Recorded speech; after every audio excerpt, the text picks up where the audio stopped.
राष्ट्रीय सुरक्षा अधिनियम 1980। ये राष्ट्रीय सुरक्षा अधिनियम गुंडा एक्ट का एक बड़ा रूप है। मतलब जो कार्रवाई गुंडा एक्ट की है वही उसकी बड़ी कार्रवाई राष्ट्रीय सुरक्षा अधिनियम की है।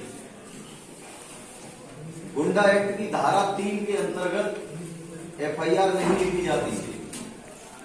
जो उसने, जैसा आपको बताया गया था, जो उसने पूर्व में अपराध किए होते हैं उन्हीं अपराधों का एक लिस्ट बना के थानाध्यक्ष की तरफ से जाता है डीएम साहब के लिए। वो सीओ साहब, एडिशनल साहब, कप्तान साहब सबके माध्यम से होके वहां जाता है। डीएम साहब अप्रूव कर देते हैं तो लास्ट में आके जीडी में गुंडा एक्ट की कायमी हो जाती है। एफआईआर नहीं लिखी जाती, ये बताया जा चुका है आपको।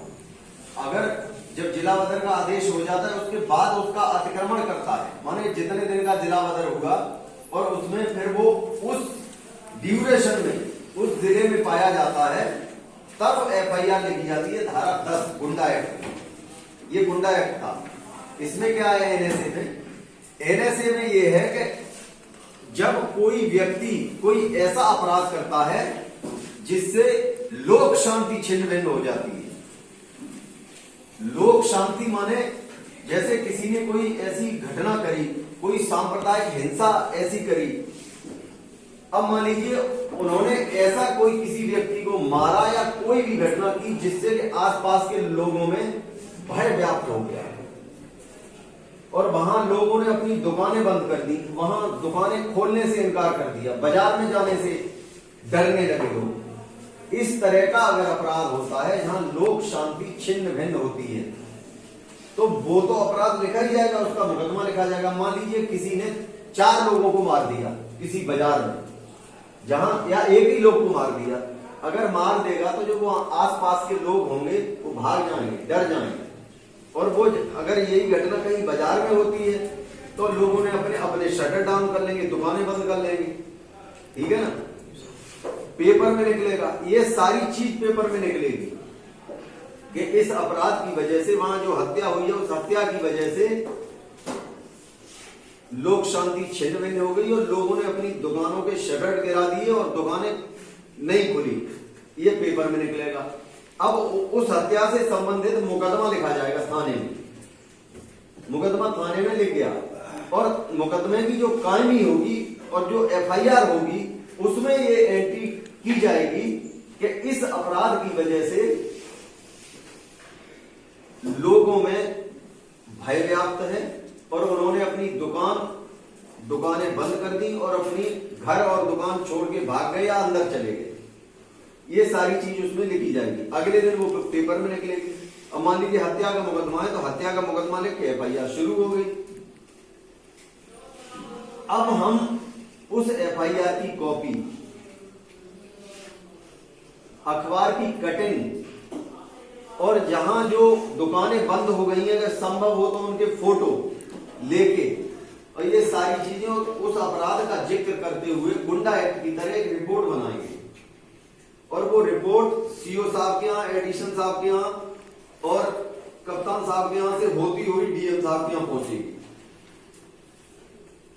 डीएम साहब जब अप्रूव कर देंगे उसे तो अप्रूवल के बाद वो फिर थाने आएगा और थाने की जीडी में उसकी कायमी होगी। 12 कॉपी बनती है एनएसए की। अब जीडी में कायमी होने के बाद कायमी की एक कॉपी उनमें और ऐड हो जाएगी। बाकी तो सारे जो उनका जिस्ट लिखा हुआ था, जो अपराध उसने किए हैं वो जिस्ट लिखा हुआ है, उसमें कायमी की एक कॉपी और लग जाएगी। कायमी वो चीज होती है जो भी हम एफआईआर लिखते हैं उस एफआईआर का ये लिखा जाता है उस कायमी में कि फला फला व्यक्ति आया और उसने इस अपराध के संबंध में होने की एप्लीकेशन दी जिसके आधार पर मुकदमा अपराध संख्या फला फला पंजीकृत किया गया। वो सारी चीज उसमें लिखी जाती है। जीडी में वो होती है कायमी। कायमी की कॉपी और लग जाएगी इसमें और उसके बाद में फिर कायमी की कॉपी लग के मुलजिम अधिकांश जेल में ही होता है क्योंकि वो पहले अपराध कर चुका है। जो भीषण उसने अपराध किया है, जो हत्या किया है, जो भी का अपराध किया है, जिससे लोक शांति छिन्न भिन्न हुई है, वो मुल्जिम ऑलरेडी जेल में होगा। और इधर हमने गुंडा एक्ट की कार्रवाई का पूरा सिस्टम उसमें कर दिया, कायमी हो गई, सारे डीएम साहब से अप्रूवल मिल गया। अब एक कॉपी उसकी उस मुल्जिम को तामील कराएंगे जहां मुल्जिम होगा जेल में, एक कॉपी वहां चली जाएगी उसके पास, एक कॉपी थाने आई जाएगी, एक कॉपी कप्तान साहब के यहाँ रहेगी, बाकी 6 प्रतियां जाती हैं एडवाइजरी बोर्ड लखनऊ।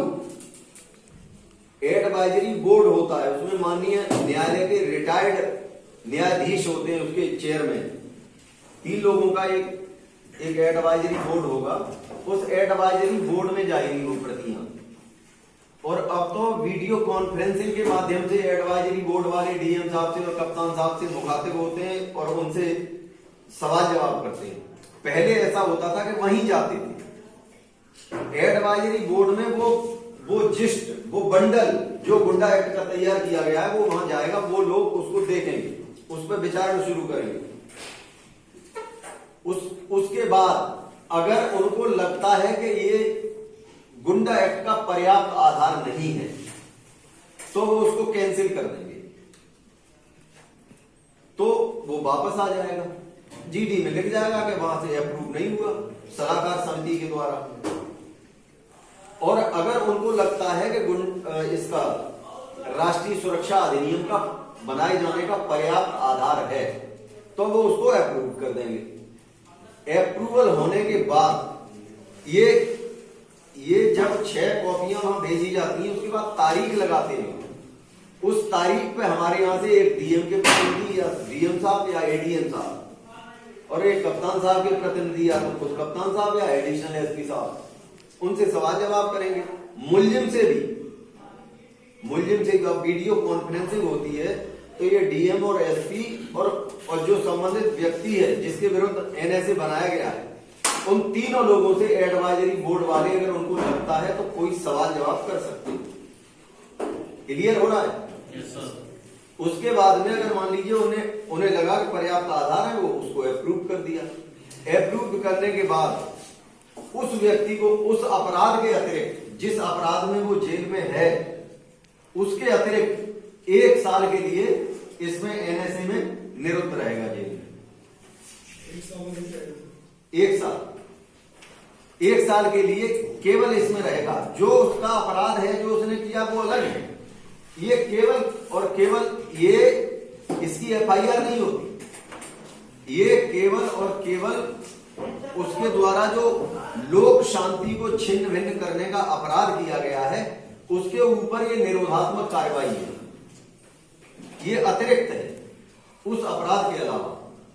तो उस अपराध में विचारण के बाद जितनी उसकी सजा मिलनी होगी, मान लीजिए 302 का अपराध है, विचारण उसका 4-6 साल बाद शुरू हुआ तो जितनी सजा उसमें मिलेगी, उसे 10 साल मिले, मृत्युदंड मिले, जो भी मिले वो उसके उस मुकदमे तो है ही जो जिसमें वो जेल में है।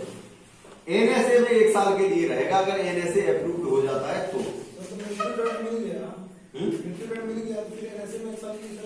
मृत्युदंड इतनी जल्दी थोड़ी मिल जाता है, एनएसए तो तत्काल की कार्रवाई है। जिस अभियुक्त को हमने उस मुकदमे में, मान लीजिए मर्डर का मुकदमा है, हमने उसमें उसको जेल भेज रखा है, वो जेल में विचाराधीन बंदी है, अब वो विचाराधीन बंदी चलेगा, उसके बाद में फिर विचारण शुरू होगा, सारे लोगों के बयान होंगे कोर्ट में, ये करते करते कई साल कार्रवाई गुजर जाएगी और तत्काल की कार्रवाई है।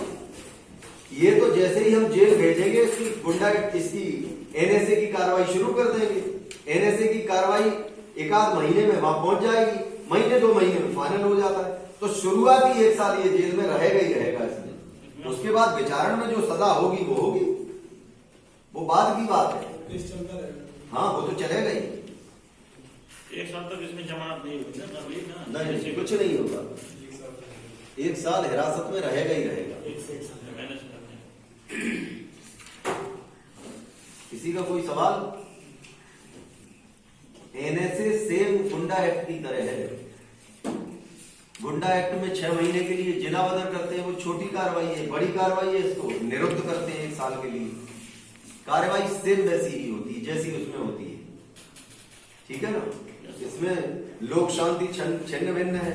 उसमें यह है कि वो छोटा गुंडा है, लोगों को डराता है, लोग कोई गवाही नहीं देते उसके खिलाफ, ये गुंडा में है। इसमें यह है कि लोक व्यवस्था छिन्न भिन्न होनी चाहिए, लोग उस रास्ते से जाने से डर रहे हो कि वहां यार ये घटना हो गई है, कहीं फिर कुछ ना हो जाए, लोग अपनी दुकानें न खोलें, घर न खोलें, घर में रहें, तब ये एनएसए की कार्रवाई होती है। क्लियर? किसी कोई सवाल? कोई सवाल नहीं? क्लियर? ठीक।